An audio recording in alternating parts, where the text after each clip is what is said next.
की कम सबके पड़ा अब अच्छे हो गए हम तो भाई हम तो कबो भी लगे काम है ये सब दिल्ली के किसान एक गमले में चावल पैदा करते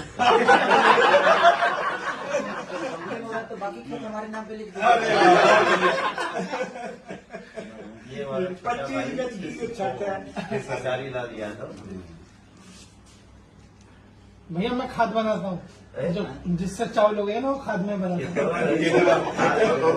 नेचुरल खाद बनाते केचुए वाले जैविक खाद। अच्छा लगा। ठीक है भाई साहब, अपने संस्था से भी मिलेंगे एक बार। एक स्वागत कार्यक्रम भूषण जी हम लोग फिर मुलाकात करते हैं और आज की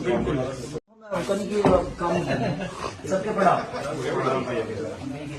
अब अच्छे हो गए ये सब हम तो किसान भाई हम तो कबो भी लगे काम है ये सब दिल्ली के किसान एक गमले में चावल पैदा करते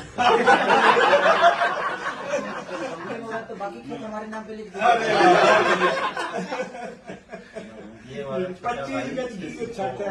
सरकारी लाल यादव। भैया मैं खाद बनाता हूँ जो जिससे चावल हो गया ना वो खाद में बनाता हूँ। नेचुरल खाद बनाते केचुए वाले जैविक खाद। अच्छा लगा। ठीक है भाई साहब, अपने संस्था से भी मिलेंगे एक बार। एक स्वागत कार्यक्रम भूषण जी हम लोग फिर मुलाकात करते हैं और आज